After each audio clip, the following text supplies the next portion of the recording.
artisan métallier de métier. Premier métier, j'étais architecte. J'ai bifurqué à 6 ans. Je suis papa. Et je œuvre localement en artisan accessible. Je vais répondre à de la demande sur mesure pour des clients qui ont des projets de construction pour l'habitation la plupart du temps. Donc ça va être à partir de plans, de photos, de références. Et des gens vont venir me voir et me dire « Monsieur, j'ai besoin d'un garde-corps, j'ai besoin d'un escalier, j'ai besoin d'une pergola, d'une bibliothèque, d'un cache de radiateur. » Et j'en passe, hein, tout projet est le bienvenu dans la limite de ce que je suis capable de faire en termes de machines et puis en termes de savoir-faire. Après, j'ai une partie créative qui est celle de la création qui doit sortir de moi et qui sort à travers des objets plutôt de luminaires, mais aussi des tables, des chaises, en fonction de récupération d'objets d'acier que je vais chiner soit à la déchetterie d'acier, soit dans les poubelles, soit voilà, lors de vide-greniers. Et puis vient l'inspiration. Donc ça, c'est plutôt à la proposition. Donc ça part quand ça part, ça dépend. Les lampadaires. Là, il y a une espèce de bloc, le bloc façade. Et après, il y a une courbe. Toujours là, ce rapport de proportion avec des essais de posture. C'est ça qui m'excite, moi, de trouver une posture qui fasse pas figée, mais qui fasse un mouvement où on sente qu'elle pourrait bouger, quoi, tu vois. Et ensuite, il y a un troisième volet, c'est du coaching créatif à la personne. Donc c'est individuel. Et ça permet de fluidifier on va dire le processus créatif chez les gens. On va dire qu'on part du rêve, de l'idée. Ensuite, on la dessine, on lui donne des dimensions, on lui donne des matériaux. Et ensuite, on la fait descendre dans la matière à travers des outils, à travers des techniques, pour arriver à un objet fini qui a du sens ou qui n'en a pas, ou qui a une fonction ou qui n'en a pas. Et donc, c'est retrouver chez chaque personne où c'est que ce processus créatif s'est arrêté, ou s'est bloqué, ou a été censuré par la vie de chacun. Et donc, moi, j'ai une espèce de scan pour pouvoir repérer le bout de paille dans l'engrenage, voilà. Et faire que cet engrenage se remette en place, parce que quand il se remet en place, souvent, il y a un petit peu la clé du bonheur qui est derrière, de la joie ressentie. Et il y a aussi ensuite, c'est des choses qui peuvent être appliquées pour plein d'autres projets dans la vie des gens. Donc s'ils sont arrivés avec un peu de courage à passer une vieille peur et à vivre une émotion, et moi je suis là pour les aiguiller là-dessus et pour les sécuriser et pour les accompagner, et bien s'ils arrivent à avoir ce courage, ils peuvent traverser et ensuite ils le traverseront à d'autres moments dans leur vie. Donc voilà, c'est du coaching à la personne pour qu'elle retrouve finalement l'être créatif qui est son origine, quoi. J'ai toujours été très manuel et très créatif très tôt depuis mon enfance. Peut-être aussi c'était un refuge, hein. Moi j'ai pu aller dans ma créativité peut-être parce que j'avais besoin de me mettre à l'intérieur de moi dans ma situation familiale. Donc c'est peut-être là, c'est mon avantage à moi d'avoir pu aller à l'intérieur de moi. Voilà. Donc ça par contre c'est quelque chose qui est une ressource inépuisable chez moi, à laquelle j'ai confiance, c'est fiable, tu vois. Mais je suis quand même parti par des études dans une étude d'architecture et à me retrouver à bosser dans un cabinet d'architecture derrière un ordi pendant plusieurs heures dans la journée sans voir le ciel, les oiseaux et pendant 3-4 années comme ça. Et je me suis dit là, c'est pas équilibrant, je l'ai senti pour moi. J'ai senti qu'il me manquait la matière. Et puis je dessine des choses et je les réalise pas, donc c'était... Et puis finalement, donc, je suis passé à mon compte. Ça, c'était déjà le courage de quitter le salariat, aller à mon compte. Et puis, j'ai fait des stages avec Pôle emploi. Et puis, je me suis dit, il faut que j'aille dans la matière. J'ai testé l'acier parce que j'ai trouvé que c'était rapide, en fait. J'avais besoin que ça sorte, moi, la créativité. Donc, il fallait que ça colle vite. L'acier, en 2 secondes, tu as un point qui tient 1 tonne. Voilà. Donc ça m'a fait ouh, j'y suis allé. Et à partir de là, j'ai vu que quand je faisais un stage chez un métallier, tu avais un mec qui sortait d'un apprentissage de métallerie qui me dit « Ah, t'es architecte, mais tu pourrais me trouver une agence parce que j'aurais envie d'apprendre à dessiner, moi. » Je me suis dit « Mais c'est quoi ce truc? On est scindé. Alors on fait que la conception ou la réalisation ?» Et j'ai compris qu'en fait, la joie de ce processus créatif entier, il comprend la conception et la réalisation. Pas l'un ou l'autre. Et l'un ou l'autre, ça frustre, tout simplement. Moi, j'ai constaté que j'avais une joie qui sortait, qui se créait en moi à l'intérieur, une espèce de tremblement, comme un enfant qui va taper des pieds quand il voit son cadeau, quoi.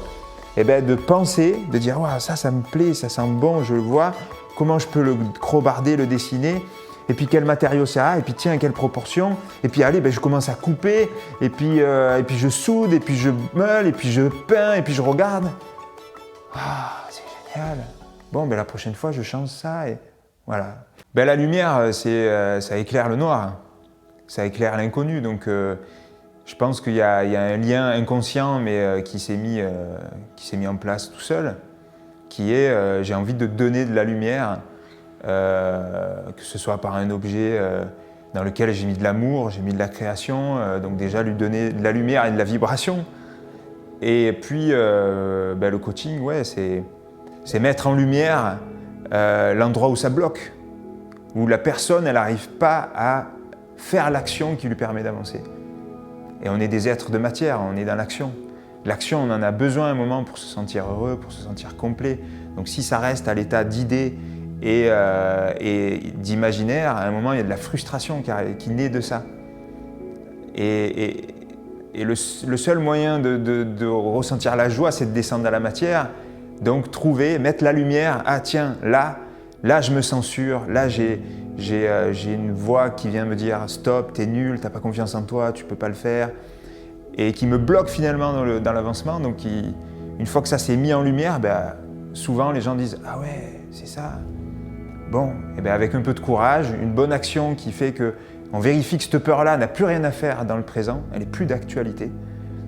Alors, cette lumière, tu vois, peut continuer la personne prend le projecteur après, tu vois, et elle dit ok, c'est bon, j'ai compris, là il y a de l'ombre, alors je vais m'éclairer tout seul parce que je l'ai fait avec Jonathan, je l'ai fait là, donc je peux le faire moi. Et puis si j'arrive pas, je reviens voir Jonathan, tu vois. Mais c'est chaque personne qui va aller après faire son chemin. J'applique le système que j'applique pour moi en fait. C'est une recherche de plusieurs années, c'est mon chemin qui m'amène là. Parce que j'ai vu les endroits où je me bloquais, où je me censurais et où j'avais besoin de passer au-delà de ça. Et puis j'ai tiré des bouquins, j'ai tiré des enseignements, j'ai fait ma tambouille. Et aujourd'hui, je vois qu'est-ce que ça a généré dans ma vie. Et j'ai envie que les gens, n'importe qui, puissent réaccéder à ce pouvoir créateur qu'on a. Moi, j'ai mis des méthodes en place pour éviter de me faire avoir par mes ombres. Donc je scanne un peu mon quotidien chaque jour. Et je me dis, tiens, aujourd'hui, je vais devoir faire ça, je vais répondre à ce monsieur, je vais devoir utiliser cette machine ou aller voir cette personne, ou faire ça et ça en même temps. Et je me dis, tiens, qu'est-ce que je ressens? Sur cette activité, qu'est-ce que je ressens? J'ai peur. Ah, j'ai peur. Je respire, je regarde où c'est dans mon corps, je me dis, oula, qu'est-ce qui se passe? C'est quoi la peur? La peur, c'est, je sais pas, je suis pas fiable, je suis, sur ce point-là,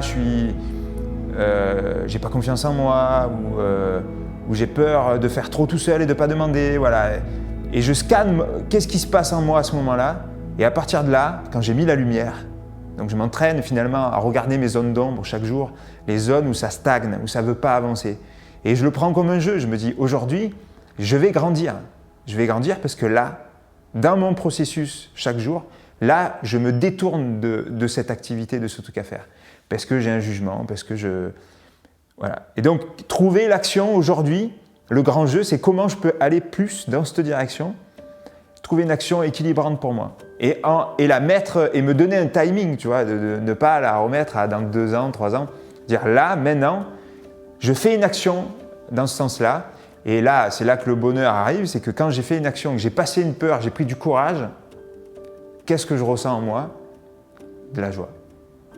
De la joie, pourquoi? Parce que je me suis donné de l'amour. J'ai pas répondu à il faut que je plaise à l'autre. Et donc, Je donne l'amour à l'autre, mais pas à moi. Donc là, c'est la tristesse, c'est la frustration, c'est la colère aussi qui est là-dessus. Et ça, je l'ai expérimenté plein de fois dans ma vie, et encore tous les jours. Hein. J'ai plein de méthodes, je coach et tout, mais moi, tous les jours, je me retape le même exercice, en fait. Et il n'y a pas de fin à ça, quoi. Ouais, j'ai de l'amour. Hein. En fait, ça me crée le lien, quoi. Le lien avec l'humain, la simplicité, de voir l'émotion chez l'autre aussi, tu vois. De mettre le doigt sur quelque chose, de mettre la lumière, de voir déjà, ah ouais, la prise de conscience, c'est trop beau l'authenticité en fait des gens. La prise de conscience, l'accompagnement et de sentir, de sécuriser quelqu'un à un endroit où il a vraiment besoin. Voilà. Et je trouve que c'est un rôle magnifique ça, parce que j'aime aussi le recevoir. Et après, ouais, voir une émotion chez quelqu'un aussi, parce que moi, pendant des années aussi, j'ai pas vécu mes émotions, tu vois. Donc c'est aussi ma grande force, c'est d'être retourné dans mon corps émotionnel alors que j'étais dans ma tête.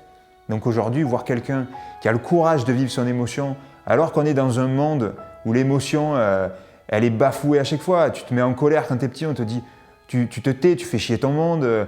Tu pleures, on te dit t'es un PD, t'es une mauviette, t'as honte, on te dit ouais ben alors, enfin tu vois, il y a des trucs qui démontent l'émotionnel alors que tu regardes l'enfant, le bébé, il vit que de l'émotion et pourtant il passe de la colère, il pleure et puis après il a la joie. Donc ça montre que si les émotions sont vécues et fluidifiées, la joie elle est là et on court tous derrière le bonheur, mais sans vivre les émotions au final, il y a un truc qui marche pas quoi. Donc moi j'ai ce plaisir en fait à montrer à une personne qu'elle est belle si elle pleure, qu'elle est belle si elle a honte d'elle, qu'elle est belle si elle dit pardon, si elle demande un pardon, si tu vois, de remettre sur le plateau, sur le podium en fait, cette capacité qu'on a nous les êtres humains d'être des êtres d'émotion et de vivre avec ça quoi, et de s'accompagner là-dedans, de s'accueillir là-dedans, plutôt que d'être dans le jugement, de je veux avoir raison.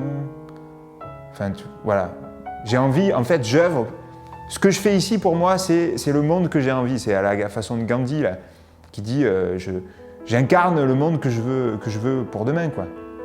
Ben moi, dans mon atelier, dans ma pratique, et dans ma pratique quotidienne, dans ma vie de famille et tout, hein, j'essaye d'incarner un maximum la nature des êtres humains que je veux pour demain, quoi. Déjà, être créatif, c'est écouter ce qui vient de l'intérieur.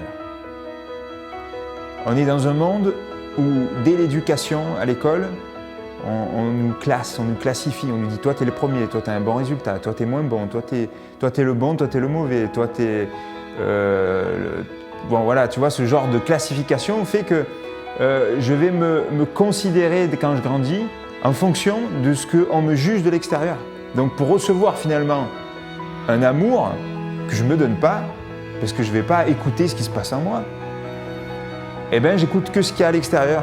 Donc, je ne peux pas entendre la créativité qui vient de moi. Elle est singulière, la créativité. Il y en a une chez chacun d'entre des êtres humains. On ne fera jamais la même chose. On ne le fera pas de la même manière et tout. Donc, la créativité qui sort pas assez chez les gens, ou les gens qui disent « mais moi, je ne suis pas créatif » ou « j'écoute pas ma créativité », c'est juste que pour l'instant, ils n'ont pas senti qu'il y avait quelque chose en eux et pas là, dans le thorax ici. Voilà, il y a une source qui n'est pas pensable, il y a quelque chose qui dit c'est confort ou c'est inconfortable. Bon, et bien cette créativité, si les gens ont confiance en eux, au plus les gens ont confiance en eux, donc au plus ils ont de l'amour pour eux. Parce que avoir confiance finalement c'est m'écouter. J'ai confiance en moi, alors je peux sentir ce qui vient de l'intérieur. Alors je peux dire ah tiens, mais moi j'ai des idées. Moi j'ai des envies, il y a des couleurs que j'aime bien ensemble, il y a des matériaux que j'aime bien ensemble, il y a des proportions que j'aime. Est-ce que je peux le reconnaître chez moi? Et si je peux le reconnaître, est-ce que je peux commencer à passer à l'action? Prendre un outil, taper et accepter que c'est pas beau là, mais ça sera beau après. Donc accepter aussi la honte, l'échec. Et tu vois, on revient sur ce truc de notation. Si je suis le dernier, alors c'est pas bien. Moi je pense au retourner en soi. Voilà, je pense que la vie c'est un équilibre, mais qui se casse la gueule en permanence. Quand on marche, c'est toujours alternatif. Les battements du cœur, la respiration, les saisons, tout est courbe alternative. Mais par contre, c'est jamais à l'arrêt. Quand ça s'arrête, c'est souvent la mort. Donc, observer ça chez chacun, dire, tiens, tout est ondulation, alternance. Donc déjà, il n'y a pas de bon et de mauvais, parce que les deux sont nécessaires. Donc observer ça, voilà, c'est déjà ce qu'on juge de bon, de mauvais, de beau, de pas beau. Arrêtez peut-être de classifier les choses et de dire ça, c'est dans la catégorie des pas acceptables et ça, c'est l'acceptable. Mais de dire tout est acceptable et tout a de la saveur et du goût, même quand je me fais mal, quand j'ai peur. Extraire du bonheur de ça, voilà. Et ensuite, aller à l'intérieur de soi, c'est dire, mais qu'est-ce qui se passe en moi, quoi? Quand j'ai peur, où ça se situe? Quand je respire, qu'est-ce qui se passe? Voilà, essayer de rechercher le corps émotionnel et puis d'écouter, d'être attentif quand on a une émotion qui vient aux phrases qui sortent. Voilà. Phrases qui sortent. Je ne suis pas un profiteur! Avec un peu de colère, en fait, je dis à tout le monde que je suis un profiteur. À moi d'aller creuser. Sinon, je ne serais pas en colère. Voilà, un petit cheminement à l'intérieur de soi. Je pense que ça, c'est bon pour tous, quoi. C'est là qu'on n'a pas besoin de remède après, tu vois. On se guérit de l'intérieur et il n'y a personne d'autre qui peut vivre ce qu'on vit dedans. Donc, on est les seuls à pouvoir aller explorer là, à l'intérieur. Être accompagné, c'est génial. Mais déjà seul, c'est possible.